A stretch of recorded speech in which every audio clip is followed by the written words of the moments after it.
क्या आप थोड़ा सा खाना खाते हैं तो पेट भर जाने का एहसास होने लगता है? खाने के बाद मैदे में भारीपन महसूस होता है, ब्लोटिंग यानी पेट फूला फूला महसूस होता है, डकारें या पेट में के ऊपर वाले हिस्से में दर्द और जलन महसूस होती है। इन तकलीफ़ के लिए आप मैदे के तमाम टेस्ट करवाते हैं, लेकिन आपके सारे टेस्ट नॉर्मल आते हैं। अगर ऐसा है तो मुमकिन है आप फंक्शनल डिस्पेप्सिया का शिकार हैं। आज हम मैदे की एक ऐसे मसले पर बात करेंगे जो दुनिया भर में लाखों अफराद को मुतासर कर रहा है, लेकिन अक्सर लोग इसके बारे में नहीं जानते। आज हम इस वीडियो में फंक्शनल डिस्पेप्सिया पर बात करेंगे। इसके बारे में जानने की कोशिश करेंगे कि ये क्या होता है, जब किसी को ये बीमारी होती है तो मैदे में क्या खराबी आती है और इसकी अलामात क्या होती हैं। तो मेरी इस वीडियो को आखिर तक ज़रूर देखें।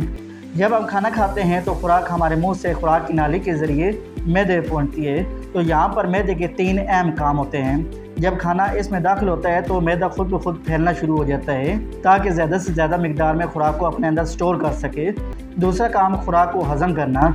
मैदा तेज़ाब यानी हाइड्रोक्लोरिक एसिड और मुख्तलिफ एंजाइम खारिज करता है जो खुराक को छोटे छोटे ज़रात में तब्दील करते हैं। यहाँ पर तेज़ाब का काम जरासीम को ख़त्म करना, प्रोटीन को हज़म करने में मदद देना और खुराक को नीम माया शक्ल में तब्दील करना है। मैदे का तीसरा काम खुराक को आंतों में पहुँचाना है। मैदा अपने पट्टों की मदद के ज़रिए खुराक को आहिस्ता आहिस्ता छोटी आंत में मुंतकिल करता है। आमतौर पर मैदे और दिमाग मुसलसल एक दूसरे के साथ राब्ते में होते हैं। अगर आप परेशान हो, दबाव में हो या बेचैनी महसूस कर रहे हो तो इसका असर बराह रास्त आपके मैदे पर पड़ता है। इस ताल्लुक को गट ब्रेन एक्सेस कहा जाता है। फंक्शनल डिस्पेप्सिया में मैदे की साख्त नॉर्मल होती है, यानी इसमें किसी तरह की कोई पैथोलॉजिकली प्रॉब्लम नहीं होती, लेकिन इसके काम करने के निज़ाम में तब्दीली आ रही होती है। यानी मैदा खाने के बाद मुनासिब तरीके से फैल नहीं पाता। खुराक मैदे से आंतों में सुस्त रफ्तार से मुंतकिल होती है। मैदा मामूली दबाव या गैस को भी ज़्यादा शिद्दत से महसूस करता है। मैदे और दिमाग के दरमियान राब्ता एहसास हो जाता है, इसलिए मरीज़ को तकलीफ़ तो हकीकी महसूस हो रही होती है, लेकिन इसके तमाम टेस्ट नॉर्मल होते हैं। फंक्शनल डिस्पेप्सिया की 2 बुनियादी अक़साम हैं। Number 1 postprandial distress syndrome. इसमें अलामात खाने के बाद बढ़ती हैं।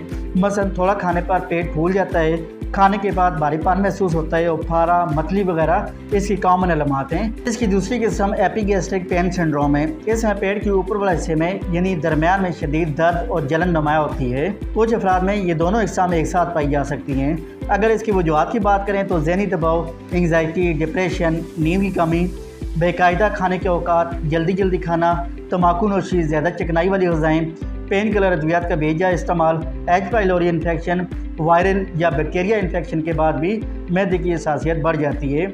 ये सब इस बीमारी की कॉमन वजूहात हैं। अब वो कौन सी ऐसी अलामात हैं जो अगर आप मुसलसल महसूस कर रहे हो तो फ़ौरन किसी करीबी डॉक्टर को चेक करवाना चाहिए। अगर आपका वज़न अचानक कम होना शुरू हो जाए, पखाने में खून आना, खून के निगलने में दुश्वारी, मुसलसल के शदीद कमज़ोरी या खून की कमी, रात के वक्त मैदे में दर्द का रहना, ये वो तमाम अलामात हैं जो अगर आप मुसलसल महसूस कर रहे हैं तो आप किसी करीबी डॉक्टर को ज़रूर चेक करवाएं। चंद ऐसी खुराकें जो आम इस बीमारी की काज बन सकती हैं, जैसे तली हुई अशिया, फास्ट फूड, ज़्यादा मसालेदार खाने, बहुत ज़्यादा चाय और कॉफ़ी का इस्तेमाल, कोल्ड ड्रिंक्स का इस्तेमाल, चॉकलेट, एनर्जी ड्रिंक्स, मसनूई मिठास वाली अशिया, ये वो तमाम खुराकें हैं जो आप में फंक्शनल डिस्पेप्सिया काज कर सकती हैं। याद रखें, फंक्शनल डिस्पेप्सिया कोई ख़तरनाक बीमारी नहीं है, लेकिन ये आपकी रोज़मर्रा ज़िंदगी, काम और ज़हनी सुकून को बुरी तरह मुतासिर कर रही होती है।